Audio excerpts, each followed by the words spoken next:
Hour casuarina tree Toru দত্তের লেখা এই কবিতা থেকে আমরা আজকে তোমাদের জন্য যেটা নিয়ে এসেছি সেটা হচ্ছে কিছু ইম্পর্টেন্ট লাইন্স, কিছু ইম্পর্টেন্ট এক্সপ্লেনেশনস আর অতি অবশ্যই একটা কমপ্লিট সাজেশন। আচ্ছা, তোমরা বিভিন্ন জায়গায় এমসিকিউর উপরে সাজেশন করতে গিয়ে গুটি কয়েক কতগুলো এমসিকিউ হয়তো তোমরা করছো এবং সেই এমসিকিউ গুলো করার পরে তোমার মনে হচ্ছে যে আমি এটা থেকে যে কোনো ধরনের প্রশ্ন মানে সাজেশন পেয়ে যাব।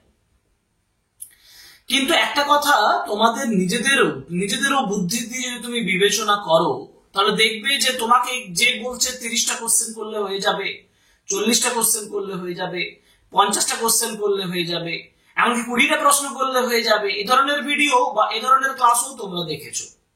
আমি বলছি না, তোমাদেরকে বলছি যে তোমরা জাস্ট নিজেকে একটা জায়গায় মানে একটা প্রমাণ করার জায়গায় নিজেকে রাখো যে সত্যি কি তোমাকে ওই 20টা 30টা কোশ্চেন তোমাকে ওভারঅল যে কোনো ধরনের প্রশ্ন অ্যাচিভ করতে সাহায্য করবে।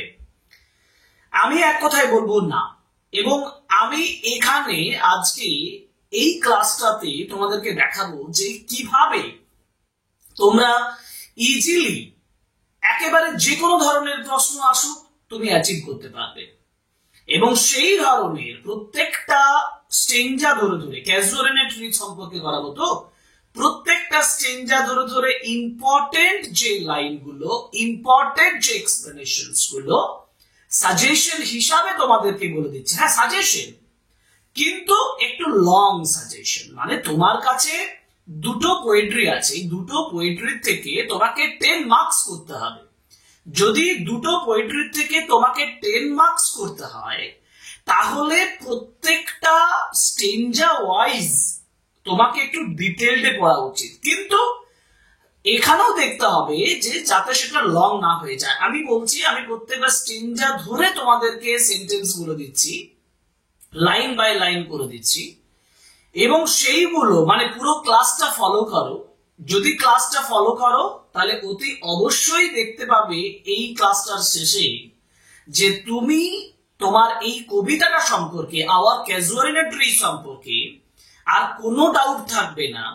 আর কোনো এই ডাউটও থাকবে না যে আমি এখান থেকে কোনো কোয়েশ্চেন মিস করব। ঠিক আছে? এই এতগুলো কথা ইন্ট্রোডাকশনে বলার একটাই যুক্তি, তোমাকে বোঝানো যে তুমি নিজেকে প্রশ্ন করো আর নিজে প্রিপেয়ার হও।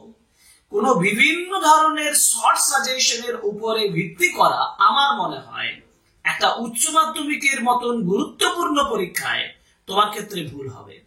আর আমি ভুল কি ঠিক সেটা প্রমাণ করাটা আমার ভিডিওর দায়িত্ব, আমার ক্লাসের দায়িত্ব। এই ক্লাসটার শেষে গিয়ে যদি তোমার মনে হয় যে না, এটাতেও আমার সিলেবাস কমপ্লিট হলো না, এটাতেও আমার কমপ্লিট কনসেপ্ট হলো না, তাহলে আমি সেক্ষেত্রে তোমাদের কাছে সরি, ক্ষমা চেয়ে নেব। মানে তাতে কমেন্টে তোমরা আমাকে জানাবে যে না স্যার হলো না। আর যদি ভালো লাগে, যদি মনে হয় হ্যাঁ এটা করলে আমি ক্যাজুয়াল ইন এ ট্রি সম্পর্কে একেবারে ডিটেইলড একটা মানে আমি এনি কোয়েশ্চেন্স যে কোনো সময় অ্যাটেন্ড করে যাব, এই ক্লাসটা করার পরে যদি সেটা মনে হয় তাহলে অতি অবশ্যই লাইক করতে ভুলবে না। মানে লাইক আমার কিন্তু প্রাপ্য। আর কমেন্ট কে লিখবে যে তোমার সত্যি এটা কেমন লাগলো, আর শেয়ার করবে যাতে আমার চ্যানেল আরো অনেকেই এই ক্লাসগুলো দেখতে পায়। Starting with our casual in a tree written by Taru Dutt, and this is exclusively for semester 3.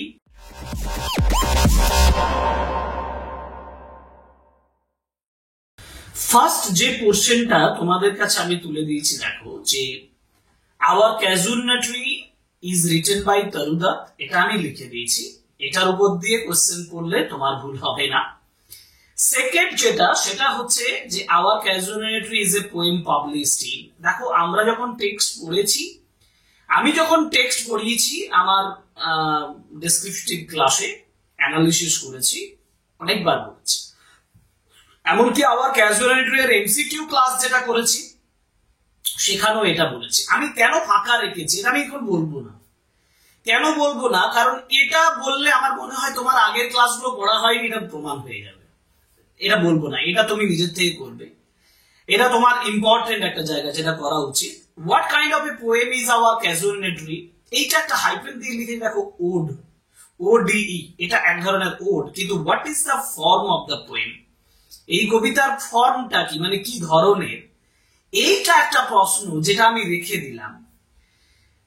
এবং এই প্রশ্নের উত্তরটা আমি তোমাদের কাছে এক্সপেক্ট করব, যে তোমরা বলবে যে এটা কি ধরনের কবিতা। আমি এটাতে যাচ্ছি না, আমি বিতর্কে যাচ্ছি না। যদি মনে হয় যে তোমরা কমেন্ট বক্সে আমাকে জানাতে পারো যে আমি এটা পারছি না, আমি আমার টেলিগ্রাম চ্যানেলে এর উত্তর পোস্ট করে দেব, ঠিক আছে?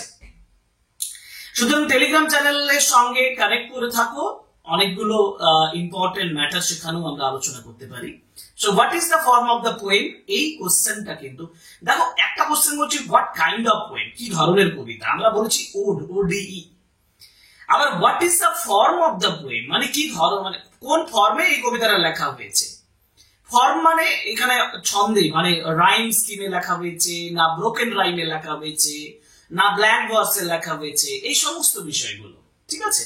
ওকে, আমরা এবার ফার্স্ট স্ট্যাঞ্জা ধরে যাব। ফার্স্ট স্ট্যাঞ্জাতে সব থেকে গুরুত্বপূর্ণ ফার্স্ট যে সেন্টেন্সটা তোমাদের করা দরকার বলে আমি মনে করি, সেটা হচ্ছে যে এখানে হিউজ পাইথন, যে কবিতাতে প্রথমে বলেছে না লাইক এ হিউজ পাইথন, এই হিউজ পাইথন বলতে কোনটাকে বোঝানো হয়েছে, সেটা হচ্ছে দ্য ক্রিপার। ওকে, এটা আমি কিন্তু এমসিকিউ আকারে দিচ্ছি না, আমি তোমাদেরকে দেখিয়ে দিচ্ছি এই জায়গাটা important, like a huge Python. আমার এখানে দেখো লাইক ব্যবহার করা হয়েছে না, এটা একটা ফিগার অফ স্পিচের উপরে যদি তোমাকে প্রশ্ন করে তাহলে এটা হচ্ছে সিমিলি। তাহলে দাঁড়ালো দ্য হিউজ পাইথন, পাইথন বলতে ক্রিপারকে বোঝানো হচ্ছে। How does a creeper wind up the casuarina, প্রথম প্রশ্ন হচ্ছে যে এই যে ক্রিপারটা, এই ক্রিপারটা কিভাবে উইন্ড আপ করছে, কিভাবে এটাকে রাউন্ড আপ করে যাচ্ছে, জড়িয়ে যাচ্ছে ক্যাজুয়ালিটিটাকে, যেটাকে বলা হয়েছে রাউন্ড অ্যান্ড রাউন্ড। দেখো round and round, winding, winding এরকম ভাবে আঁকা বাঁকা ভাবে উইন্ডিং ওয়েতে। আচ্ছা, তারপর round and round like Python making deep wounds up to its summit. তাহলে এই যে যেটা আমি বললাম ক্রিপারটা কিভাবে উইন্ড আপ করছে, সেটা হচ্ছে round and round like a Python. তোমাকে এইভাবে প্রশ্ন তোমাকে দিতে পারে যে রাউন্ড অ্যান্ড রাউন্ড এর উপরও দিতে পারে, তোমার এমসিকিউ অপশনস গুলোতে রাউন্ড অ্যান্ড রাউন্ড থাকলো, নইলে লাইক এ পাইথন থাকতে পারে। তোমাকে এই বিষয়টা, এই ম্যাটারটা ভালোভাবে জানতে হবে। এবং wounds up to its summit, summit মানে একেবারে চূড়া পর্যন্ত এটাকে কি করে ঘিরে রয়েছে, ঠিক আছে? ফার্স্ট ইমেজ, ফার্স্ট ইমেজ হলো। এবার আমি যেটা বললাম তোমাকে যে which figure of speech is employed in the following like, like এটা তো তোমরা বুঝতেই পারছো কোন ফিগার অফ স্পিচের বর্ণনা করা হয়েছে, এখানে ব্যবহার করা হয়েছে সিমিলি। এই যে একই রকম ভাবে এই প্রশ্নটা আর এই প্রশ্নটা দুটো, এই যে এই জায়গাটা what literally device does the poet use, এটা হচ্ছে সিমিলি। সিমিলি মানে কি? সিমিলি মানে হচ্ছে একটা কম্প্যারিজন, যেটা অ্যাজ বা লাইক দিয়ে করা হয়, যার জন্য সেই কম্প্যারিজনটা লাইক দিয়ে করা আছে, এই জন্য আমি এটাকে বলবো সিমিলি, ঠিক আছে? ওকে,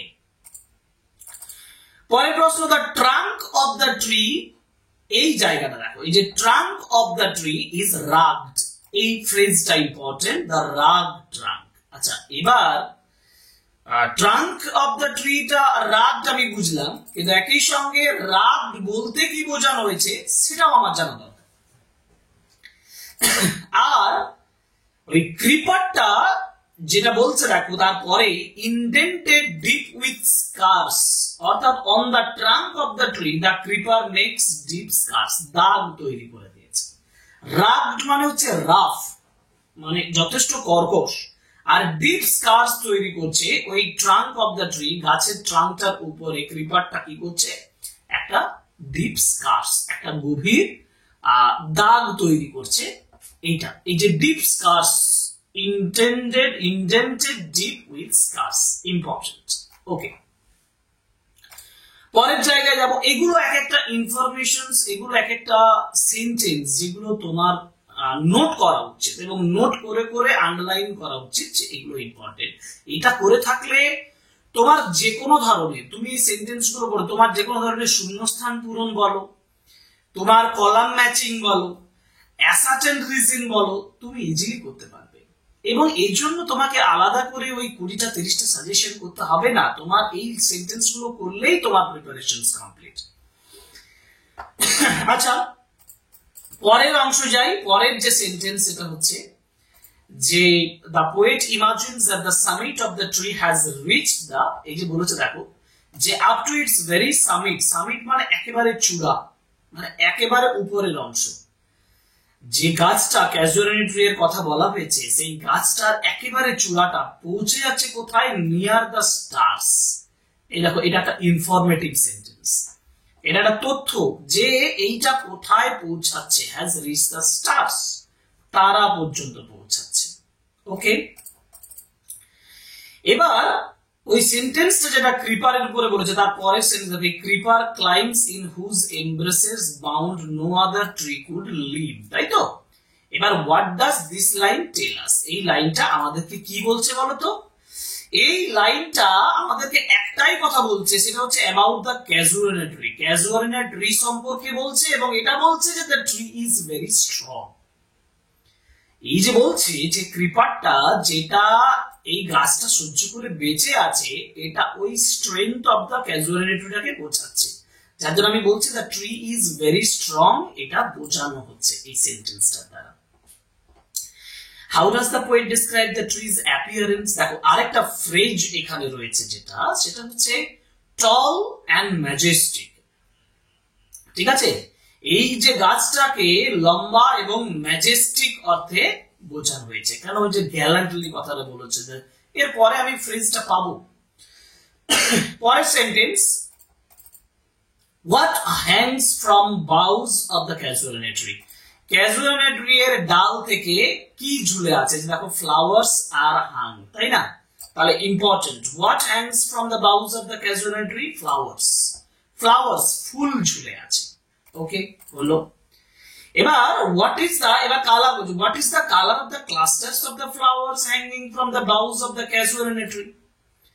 দেখো এখানে বলেছে ক্রিমসন ক্লাস্টার্স। ক্রিমসন মানে কি? ক্রিমসন মানে ডিপ রেড। আমাকে ক্রিমসনও থাকতে পারে, ডিপ রেডও থাকতে পারে। বলছে যে ক্লাস্টার্স অফ ফ্লাওয়ার্স ঝুলে আছে এই গাছের ডাল থেকে, সেটা কি কালারের? সেটা হচ্ছে ক্রিমসন কালারের। ক্রিমসন কালারের মানে হচ্ছে ডিপ রেড কালারের। ওকে, বোঝা গেল? এখন তোমাকে এইভাবেই কিন্তু এমসিকিউ দেবে এবং তোমরা পরীক্ষা দেওয়ার পরে তোমরা এই ক্লাসটার গুরুত্বটা বুঝতে পারবে। যদি তার আগে বুঝতে না পারো তো পরীক্ষার পরে বুঝতে পারবে শিওর। কারণ আমি শিওর যে তোমাকে পরীক্ষায় এই প্রশ্নগুলো ভালোভাবে করতে গেলে প্রত্যেকটা সেন্টেন্স ধরে ধরে মানে এগিয়ে যাওয়া উচিত। আচ্ছা, তোমরা পরীক্ষাটা দেওয়ার পরে আমাকে বলবে, ঠিক আছে, যে সত্যি আমি ঠিক বলেছিলাম কিনা। পরের প্রশ্ন মানে পরের সেন্টেন্স, পরের সেন্টেন্স হচ্ছে which phrase best describes the casuality in the poem?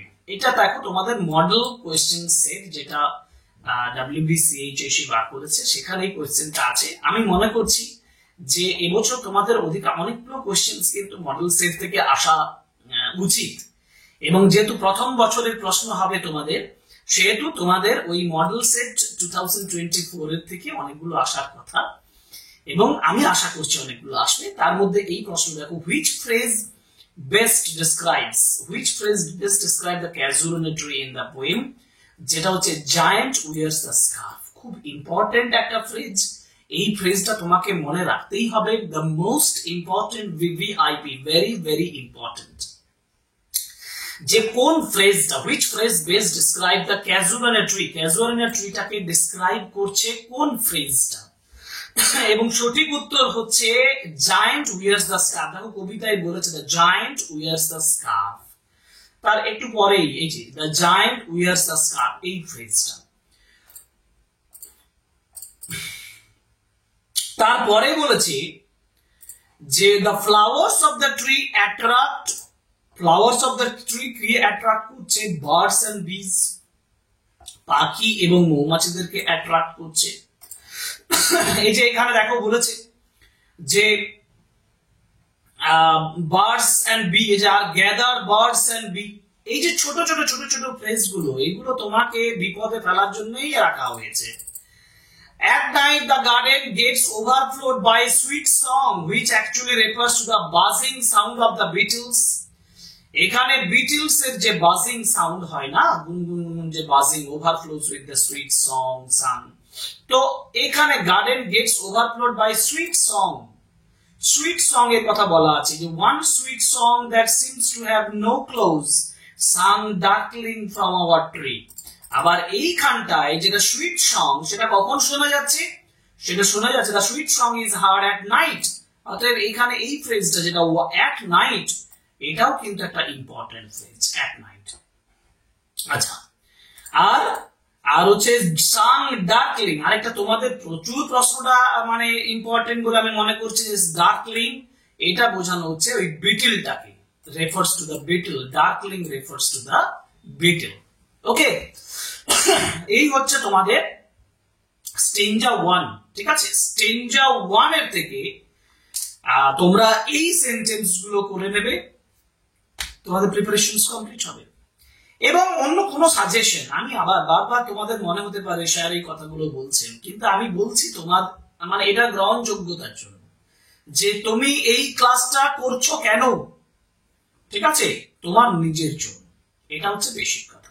চলো সেকেন্ড স্টেঞ্জাতে যাই। সেকেন্ড স্টেঞ্জাতে কি বলছে? এবার সেকেন্ড স্টেঞ্জা যেটা শুরু হচ্ছে দেখো, যে when first my casement is wide open thrown at dawn। তো এখানে প্রথম যে মানে সেন্টেন্সটা তোমাদের করা দরকার সেটা হচ্ছে the poet looks at the casuarina tree through the casement at dawn। দুটোই ইম্পর্টেন্ট, এই দুটো ইনফরমেশনই ইম্পর্টেন্ট। একটা হচ্ছে ক্যাসমেন্ট কথাটা, আর একটা হচ্ছে অ্যাট ডন মানে খোলা জানালা। ক্যাসমেন্ট মানে ওপেন উইন্ডো, ওপেন উইন্ডো দিয়ে এবং কোন টাইমে? At dawn. দেখো এই যে ওপেন উইন্ডো এটা একটা ইম্পর্টেন্ট ইনফরমেশন, আর একটা হচ্ছে অ্যাট ডন, সেটা দিয়ে কবি কি করছেন? দেখছেন বাইরের দিকে। ওকে, দ্য বেবুন ইজ সিন, বেবুনকে দেখা যাচ্ছে মোস্টলি।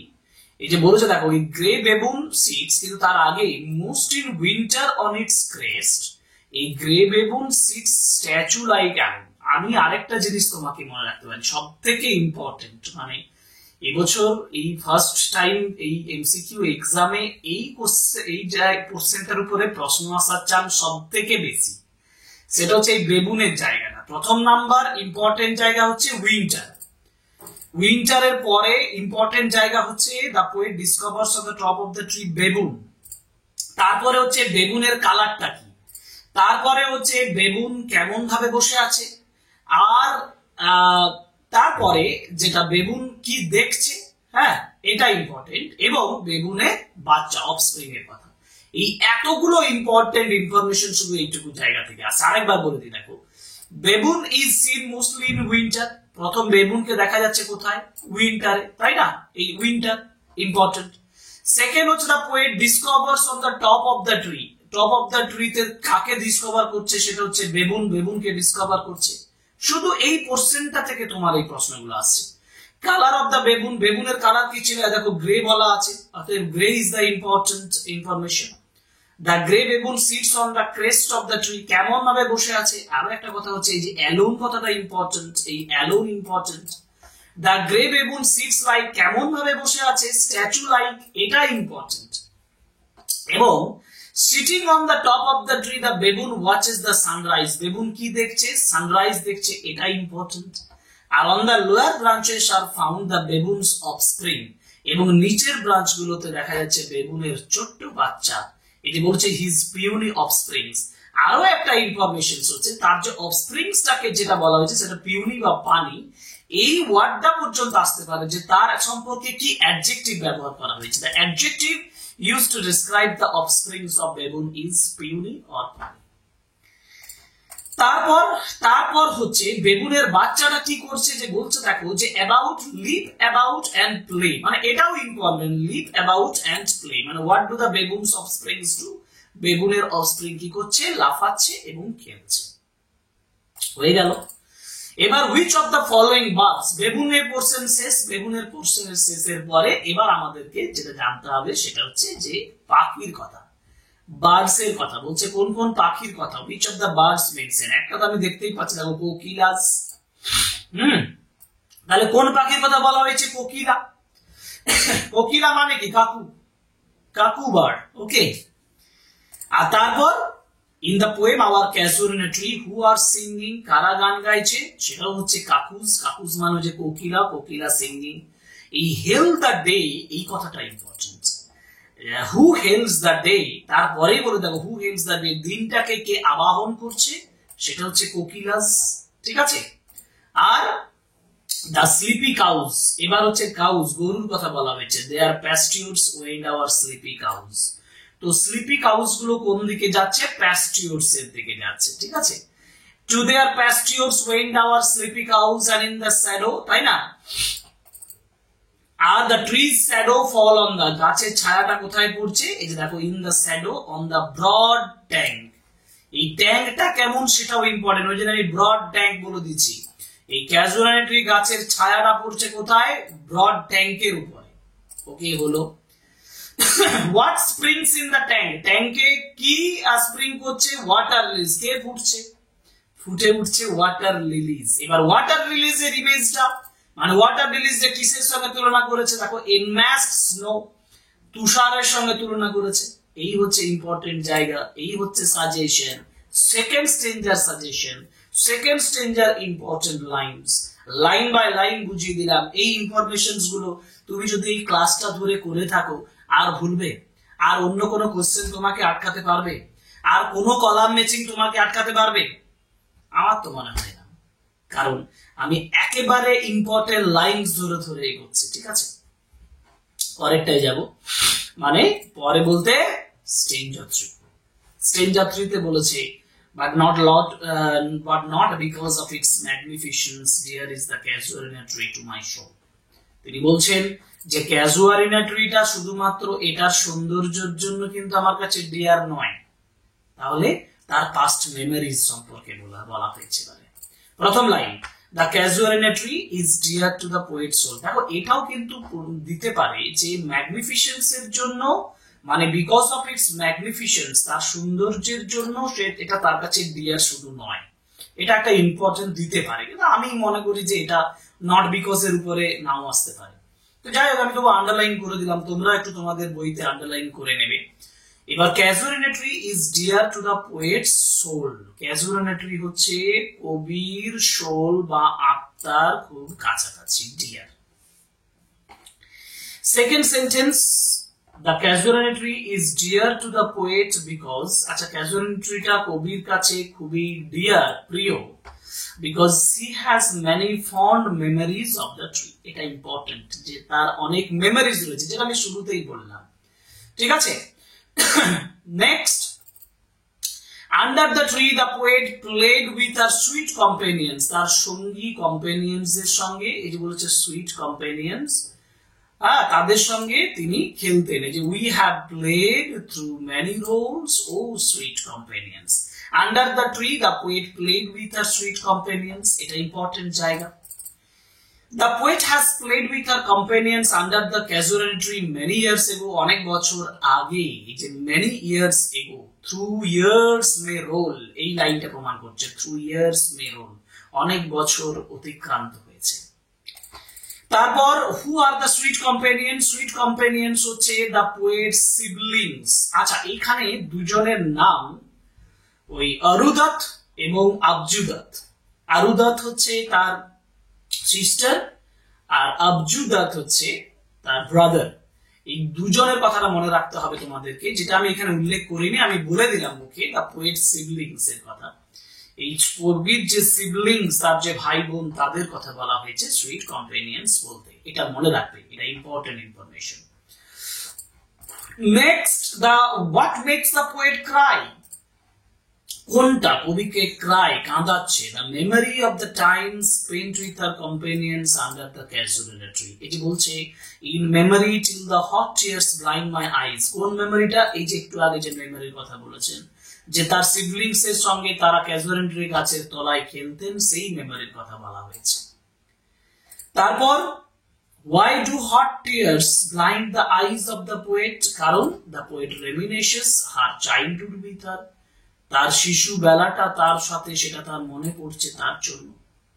আচ্ছা, siblings who are now in blessed sleep, এটা ইম্পর্টেন্ট কিন্তু, সিবলিংস আর ব্লেসেড স্লিপ, এই ব্লেসেড স্লিপ কথাটার মানে হচ্ছে ডেথ, এটা তোমার কাছে ইম্পর্টেন্ট এবং এটা পরীক্ষায় পড়ার চান্সও বেশি। থিঙ্কিং অফ দ্য ট্রি, গাছের কথা ভেবে the poet's eyes are blinded by hot tears, উষ্ণ চোখের জলে কবির যে চোখ, সেই চোখ অন্ধ হয়ে গেছে, মানে অন্ধ হয়ে যাচ্ছে, অন্ধ নয় অ্যাকচুয়ালি চোখের জলে অন্ধ হয়ে যাওয়া। And the poet could think of the tree until her eyes were drenched with hot tears. ততক্ষণ পর্যন্ত তিনি ভাবতে পারছেন যতক্ষণ এই হট টিয়ার্স এর জায়গাটা আন্ডারলাইন করে রাখবে, এই জায়গাটাই কিন্তু তোমাকে অনেক ইম্পর্টেন্ট প্রশ্ন দিতে পারে, যেগুলো আমি এতক্ষণ আলোচনা করলাম। এবার যাব হোয়াট সাউন্ড, যেটা তোমাদের model set, HS model question set 2024, সেখান থেকে নিয়েছি। What sound does the tree make according to the poem, কোন সাউন্ডের কথা গাছটা তৈরি করছে, সেটা হচ্ছে ডায়ার্জ লাইক মারমার। এই যে বলেছে ডায়ার্জ লাইক মারমার, এটা একটা ইম্পর্টেন্ট ফ্রেজ, আন্ডারলাইন করবে, এর সম্পর্কে জানবে। আমি জানিয়ে দিচ্ছি ডায়ার্জ লাইক মারমার বলতে কি বোঝানো হয়েছে। Now the sound of the sea waves breaking on the rocky beach, the eerie speech refers to the lament of the tree. এই সমস্তগুলো important. What does the poet compare murmur of the tree? মারমারটাকে তুলনা করেছে dirge like, ডার্জের সঙ্গে তুলনা করেছে। আর sound of the sea waves breaking the rocky beach, যেটা ইয়ারি স্পিচ, সেটাকে তুলনা করা হয়েছে গাছের, একটা ইয়ারি, একটা স্ট্রেঞ্জ, একটা স্পিচ, সেটাকে তুলনা করা হয়েছে ল্যামেন্ট অফ দ্য ট্রি এর সঙ্গে, এটা ইম্পর্টেন্ট, ঠিক আছে। অতএব এই প্রশ্ন, casual tree laments for the poet's companions who are dead. In the casuarina tree, the poet actually laments for the dead companions. ঠিক আছে।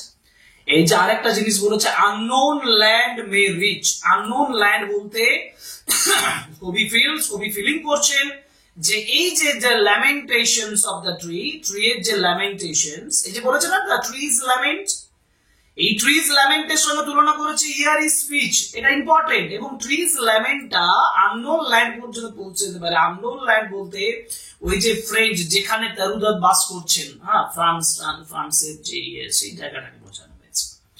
তো যাই হোক, আবার আননোন ল্যান্ড বলতে সেই ল্যান্ড অফ দ্য ডেথ বা ল্যান্ড অফ দ্য অবলিভিয়নের কথাও বোঝানো হতে পারে। এবং মূল কথা হচ্ছে the poet feels that the trees' lament reaches to the unknown land. Okay, এই হচ্ছে তোমাদের থার্ড স্টেঞ্জা। এবার আমরা যাব ফোর্থ স্টেঞ্জাতে। ফোর্থ স্টেঞ্জা থেকে ফোর্থ স্টেঞ্জা এবং ফিফথ স্টেঞ্জা আমি একেবারে দুটো স্টেঞ্জা দিয়েছি। তো এখান থেকে আমি কি কি কোশ্চেন এক্সপেক্ট করব, কি কি সেন্টেন্স এক্সপেক্ট করব, সেগুলো একটু আলোচনা করে দিই। এখান থেকে প্রথম sentence, in the poem water wraith means, water wraith, দেখো প্রথম যে ফ্রেজ, কবিতার লাইন যদি তুমি ফলো করো তাহলে ওয়াটার রেথ কথাটা পাবে। দেখো, cave the water wraith, water wraith বলতে বোঝায় ওয়াটার স্পিরিট, ওয়াটার স্পিরিট, ঠিক আছে। তারপর the water wraith slumbers in his cave, আরেকটা হচ্ছে যে এই যে কেভ ইনফরমেশনটার উপরে, ওয়াটার রেথ কোথায় আছে না তার গুহার ভিতরে আছে, কেভ, ঠিক আছে। আচ্ছা, what do the waves do, waves গুলো কি করছে না দে জেন্টলি কিস দ্য ক্লাসিক শোর। এই যে বলছে দেখো, দে জেন্টলি কিসড, ওয়েভস গুলো কি করছে ক্লাসিক শোরে যে কিস করছে, ঠিক আছে, ক্লাসিক শোরে যে কিস করছে। Okay, which figure of speech, কোন ফিগার অফ স্পিচটাকে ব্যবহার করা হয়েছে is employed in the following line and the waves gently kiss the classic shore. দেখো এখানে ওয়েভসটাকে মূলত ব্যক্তি সত্তা দেওয়া হচ্ছে, যার জন্য আমি বলবো এটা পার্সনিফিকেশন, খুব ইম্পর্টেন্ট। তোমাকে ফিগার অফ স্পিচের উপরে যদি প্রশ্ন দেয়, পার্সনিফিকেশন, পার্সনিফাই করা হয়েছে, ওয়েভসটাকে পার্সনিফাই করা হয়েছে না, that's why it is called personification. Okay, তারপর হচ্ছে what is mean by the phrase dreamless swoon, এবার আছে ড্রিম ইন এ ড্রিমলেস শুন, ঠিক আছে, এটা একটা ইম্পর্টেন্ট ফ্রেজ। ড্রিমলেস শুন মানে a state of sleep without dream, স্বপ্নবিহীন একটা স্টেট অফ স্লিপ, ঠিক আছে। আচ্ছা, in her happy prime the poet has seen in the tree her native clime, তার নেটিভ ক্লাইম কে তিনি দেখছেন, ঠিক আছে। In her prime times, in every time the music rose, mine eyes sublime thy form, happy prime, I saw thee in my own loved native clime. এক কথায় happy প্রাইমে তিনি native ক্লাইমকে দেখছেন। In her happy prime the poet has seen the tree in her native clime. Important line.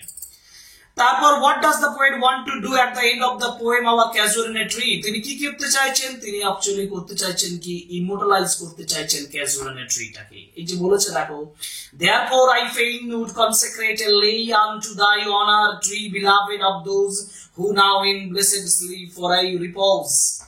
তো তিনি ইমোর্টালাইজ করতে চাইছেন, এটা important information. What is the meaning of the word consecrate? এই যে একটু আগে বলে দিয়েছি আমি, এই যে কনসেক্রেট ভোকাবুলারির উপরে প্রশ্ন থাকলে এই ওয়ার্ডটা সবথেকে ইম্পর্টেন্ট, কনসেক্রেট। কারণ কনসেক্রেট মানে হচ্ছে টু ডিক্লেয়ার সামথিং স্যাক্রেড, পবিত্র কিছু ঘোষণা করা, সেটাকে বলা হয় কনসেক্রেট। ঠিক আছে? The poet intends to consecrate the casualty tree by dedicating a poem in his honor. তিনি কিভাবে কনসেক্রেট করতে চাইছেন? না, তিনি ডেডিকেট করছেন একটা কবিতা তার অনারে, তার সম্মানে। The poet wants to immortalize the casualty tree by writing a poem on it. এক কথায় তিনি একটা কবিতা লিখে তাকে ইমোর্টালাইজ করার চেষ্টা করছেন। ঠিক আছে? Beloved of those who now in blessed sleep for a repose. Who are referred to as those? এই যে those বলতে আবার তার সিবলিংস এর কথাই বলা হয়েছে। সেই অরুদত দ্য পোয়েট সিবলিংস, হ্যাঁ, তাদের অরুদত এবং আবজুদত, সেই সিবলিংস এর কথা তার মনে পড়ে যাচ্ছে এই লাইনটার মাধ্যমে। এই হচ্ছে আমাদের ফোর্থ স্টেঞ্জ এবং ফিফথ স্টেঞ্জা। কিন্তু আরো একটা পাবো, আরো কিছু পাবো, যেমন ব্লেসেড স্লিপ। একটা ফ্রেজ আছে এখানে, ব্লেসেড স্লিপ। ব্লেসেড স্লিপ কথাটার মাধ্যমে কি বোঝানো হয়েছে? সেটা হচ্ছে ডেথ। ব্লেসেড স্লিপ কথাটার মাধ্যমে বোঝানো হয়েছে ডেথ, মৃত্যু। আচ্ছা, আর who were dearer to the poet than her own life? তার ডেড সিবলিংস, তার প্রিয় সিবলিংস এর কথা বলা হয়েছে। আচ্ছা, the beloved companions of the poet, beloved companions of the poet are now, তার যে কম্পেনিয়ন্স তারা কেমন? তারা ইটারনাল স্লিপে রয়েছে, তারা চিরন্তন ঘুমের মধ্যে আচ্ছন্ন হয়ে রয়েছে। ঠিক আছে? তারপর when my days are done, what is hidden implications in this line? The poet awaits her own death. কবি অ্যাকচুয়ালি তার নিজের মৃত্যুর কথা বলছেন। when my days are done, এখানে তিনি নিজের মৃত্যুর কথা বলছেন। তিনি বলছেন যে আমার দিন যখন শেষ হয়ে যাবে। এরপর the deathless trees are seen in Borrowdale. খুব খুব খুব ইম্পর্টেন্ট একটা ফ্রেজ, সেটা হচ্ছে বরোডেল ইমেজ। এই বরোডেল থেকে তোমাদের প্রশ্ন আসার চান্স আছে। 3টি এমসিকিউ থাকবে, তার মধ্যে বরোডেল থেকে আসার চান্স রয়েছে। আমি কিন্তু আগে বেবুন বলেছিলাম, তারপরেই কিন্তু বরোডেল বলছি। খুব ইম্পর্টেন্ট, ভালোভাবে ফোকাস করবে। বরোডেলের ইনফরমেশন হচ্ছে, বরোডেল বলতে কি বোঝায়? সেটা হচ্ছে ভ্যালি ইন ইংল্যান্ড। বরোডেল হচ্ছে, হোয়াট ইজ বরোডেল? বরোডেল হচ্ছে valley in England. Okay. Fear, trembling, hope, death, the skeleton and the time, the shadow. From which poem did Tarudat? কোন কবিতা থেকে তারুদাত এই লাইনটা নিয়েছেন? এই লাইনটা নিয়েছেন ইয়ট্রিজ থেকে, যেখানে বরোডেলের কনসেপ্ট ছিল। এবং এই লাইনটা দেখো, ফিয়ার, ট্রেমলিং, হোপ, ডেথ, এটি তোমরা ভালোভাবে মনে রাখো। কোটেশনের ভিতরে দিয়েছে না, ওই জন্য দিয়েছেন। এই যে কোটেশনের ভিতরে এই লাইনটা দিয়েছেন এই জন্য যে ইয়ট্রিজ, ওয়ার্ডসওয়ার্থের ইয়ট্রিজ থেকে এটা নেওয়া হয়েছে। সুতরাং এটি একটা ইম্পর্টেন্ট প্রশ্ন। বরোডেল, ইয়ট্রিজ, এই সমস্তগুলো একটা ইম্পর্টেন্ট কোয়েশ্চেন্স, যেগুলো তোমরা অ্যাভয়েড করতে পারবে না, তোমরা ইজিলি পারবে। That would thy beauty fain, oh fain rehearse. What does this line indicate? And through the poet's verse seems weak, it would gladly continue to beautify the casualty forever. তিনি বলছেন, এই যে তারপরে লাস্ট লাইনে বলেছে, may love defend thee from oblivion's curse. Oblivion's এর অভিশাপ থেকে তোমাকে কি করা যেতে পারে? ডিফেন্ড করা যেতে পারে। মানে কিসের মাধ্যমে? পোয়েট্রির মাধ্যমে। ঠিক আছে? তরুদাত আবার সেই কনভেনশনাল কনসেপ্ট নিয়ে আসছেন যে অবলিভিয়ান্স কোর্সটাকে, অবলিভিয়ান্স কার্সটাকে অ্যাভয়েড করা যেতে পারে, বিং ফরগটেন আফটার ডেথ, মৃত্যুর পরে ভুলে যেতে পারে। সেটাই হচ্ছে কার্স, অভিশাপ, যে মৃত্যুর পরে ভুলে যাবে তাকে, কিন্তু সেটা হবে না বিকজ অফ দ্য পোয়েম। পোয়েমটার জন্য, ঠিক আছে। And the casual entry কি symbolize করে তাহলে? তাহলে casual entry symbolizes the ancient and vulnerable culture of India.